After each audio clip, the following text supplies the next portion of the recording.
woman who could be our first female president has a strong warning to Silicon Valley. Tonight, Hilary Clinton's plea to keep women from quitting their tech jobs.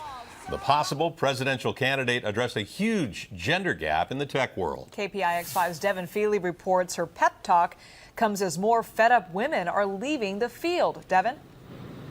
Yeah, there were literally hundreds of women who work in the tech industry or aspire to who are in today's audience, which illustrates not only the potential promise of the technology field, but also the stark reality of the fact that women represent a shrinking share of most technology firms. You know, and I know, there's much more work to be done. Speaking to a group of women in the technology field, former Secretary of State Hilary Clinton addressed the proverbial elephant in the room, the growing gender and pay gap at many high-tech companies. You bump your heads on the glass ceilings that persist in the tech industry.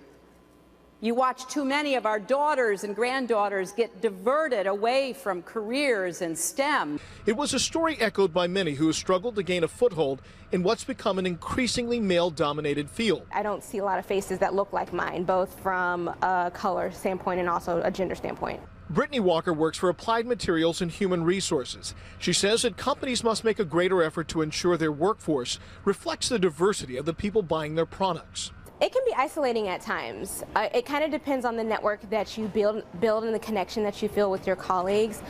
But it is nice to kind of look around and have someone that you feel can maybe understand you from a cultural standpoint. The Lead On conference aims to increase the number of women and people of color employed in the tech industry. Some tech workers we spoke with say they believe that diversity and creativity and the very competitiveness of the companies they work for are all linked together. It's so important to have people come from different backgrounds and have a really strong diversity in not only a company but in our whole country, in our whole world, because you're going to solve problems differently.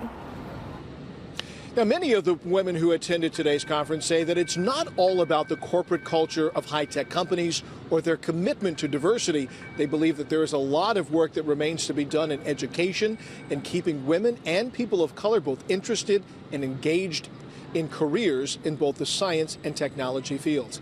In Santa Clara, Devin Fehely, KPIX5. A jury heard opening statements today in the high-profile sexual harassment case against a Silicon Valley venture capital firm. Lawyers for Ellen Powell says she wasn't promoted at Kleiner, Perkins, Caulfield, and Byers because she was a woman. She claims she was fired after she complained. Lawyers for the firm said today the company is a leader in recruiting and supporting women. They will argue Powell wasn't qualified. Powell wants $16 million in damages.